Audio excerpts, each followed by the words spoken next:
രാജ്യത്തെ മാവോയിസ്റ്റ് ശൃംഖലയ്ക്ക് വലിയ തിരിച്ചടിയായിക്കൊണ്ട് തലയ്ക്ക് 25 ലക്ഷം രൂപ ഇനാം പ്രഖ്യാപിച്ചിരുന്ന കൊടും കുറ്റവാളി പിടിയിലായിരിക്കുകയാണ്.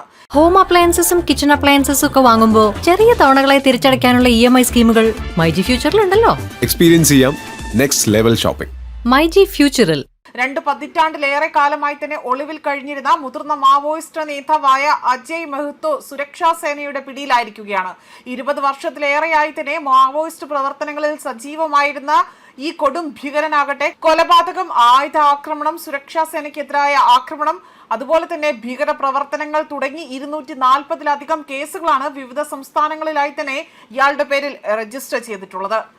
നമുക്കറിയാം, കേന്ദ്ര ആഭ്യന്തരമന്ത്രി അമിത് ഷാ ഇവിടെ 2026 മാർച്ചോടുകൂടി തന്നെ മാവോയിസ്റ്റ് ഭീകരത ഈ ഭൂമുഖത്ത് നിന്ന് തന്നെ തുടച്ചു നീക്കുമെന്ന ഒരു പ്രഖ്യാപനം നടത്തിയിരുന്നു. അതിന് പിന്നാലെ തന്നെ വിവിധ ഇടങ്ങളിൽ നിന്നും മാവോയിസ്റ്റുകളെ പിടികൂടുകയും എന്നാൽ ചിലരാകട്ടെ കീഴടങ്ങുകയും ചെയ്തിരുന്നെങ്കിൽ പോലും ഈ കൊടും കുറ്റവാളിയാകട്ടെ അവിടെ സുരക്ഷാ സേനയ്ക്ക് മുന്നിൽ കീഴടങ്ങാതെ തന്നെ അവിടെ ഒളിച്ചുകളി നടത്തുകയായിരുന്നു. ദീർഘനാളത്തെ രഹസ്യാന്വേഷണത്തിനും അതുപോലെ തന്നെ നിരീക്ഷണത്തിനും ശേഷമാണ് സുരക്ഷാ ഏജൻസികൾ ഇയാളെ പിടികൂടിയിരിക്കുന്നത്. മാവോയിസ്റ്റ് സംഘടനയുടെ പ്രധാന തന്ത്രജ്ഞരിൽ അതിൽ ഒരാളായി തന്നെ കണക്കാക്കപ്പെടുന്ന അജയ് ആകട്ടെ നിരവധി ആക്രമണങ്ങൾ ആസൂത്രണം ചെയ്തതായും സുരക്ഷാ സേനയ്ക്കെതിരായ വിവിധ ആക്രമണ സംഭവങ്ങളിൽ നേതൃത്വം നൽകിയതായും അന്വേഷണ ഏജൻസികൾ തന്നെയാണ് വ്യക്തമാക്കിയിരിക്കുന്നത്.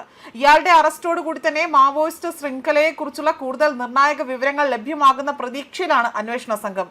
രാജ്യത്തെ ആഭ്യന്തര സുരക്ഷാ വെല്ലുവിളികൾക്കെതിരായ പോരാട്ടത്തിൽ നിർണായക നേട്ടമാണ് ഈ അറസ്റ്റ് വിലയിരുത്തപ്പെടുന്നത്. അതേസമയം ജൂലൈ 17-ന് ചില മേഖലകൾ കേന്ദ്രീകരിച്ചുകൊണ്ട് തന്നെ പോലീസ് നടത്തിയ പരിശോധനയ്ക്കിടയിലാണ് വനം മേഖലയിൽ മാവോയിസ്റ്റ് സാന്നിധ്യമുണ്ട് എന്ന രഹസ്യ വിവരം പോലീസിന് ലഭിക്കുന്നത്. തുടർന്നാകട്ടെ ഈ മേഖലകളിൽ ചില കോബ്ര 209 എന്ന ബറ്റാലിയൻ കമാൻഡ് ആകട്ടെ അവിടെ വലിയ ഒരു നേതൃത്വത്തിൽ പ്രത്യേക തിരച്ചിൽ ആരംഭിച്ചു. അതുമാത്രമല്ല, ചില ഗ്രാമപ്രദേശങ്ങൾക്ക് സമീപം വനമേഖല വളഞ്ഞുകൊണ്ടാണ് സുരക്ഷാ സേനയാകട്ടെ അവിടെ ഇത്തരം ഒരു ഓപ്പറേഷൻ നടത്തിയിരിക്കുന്നത്. എന്നാൽ ഈ ഒരു കൊടും ഭീകരനാകട്ടെ രക്ഷപ്പെടാൻ അവിടെ ശ്രമിക്കുന്നതിനിടയിലാണ് പിടിയിലായത്. 2005 മുതൽ തന്നെ മാവോയിസ്റ്റ് പ്രവർത്തനങ്ങളിൽ സജീവമായിരുന്ന അജയ് ആകട്ടെ അവിടെ പല മേഖലകളിൽ ഏരിയ തിരിച്ചുകൊണ്ട് തന്നെ കമാൻഡ് പ്രവർത്തനങ്ങൾ നടത്തി വരികയായിരുന്നു. കഴിഞ്ഞ 2 പതിറ്റാണ്ടിലേറെയായി തന്നെ ജാർഖണ്ഡിലെ വിവിധ ജില്ലകളിൽ മാവോയിസ്റ്റ് പ്രവർത്തനങ്ങൾക്ക് നേതൃത്വം നൽകിയിരുന്ന പ്രധാന നേതാക്കളിൽ ഒരാളായിരുന്നു ഇയാൾ എന്നതാണ് പോലീസ് വ്യക്തമാക്കുന്നത്. കൊലപാതകം, IED സ്ഫോടനം, സുരക്ഷാ സേനയ്ക്ക് നേരെയുള്ള പതുങ്ങിയിരുന്നുള്ള ആക്രമണം, സർക്കാർ സ്വത്ത് നശിപ്പിക്കൽ തുടങ്ങി തന്നെ 240-ലധികം കേസുകൾ ഇയാൾക്കെതിരെ രജിസ്റ്റർ ചെയ്തിട്ടുണ്ട്.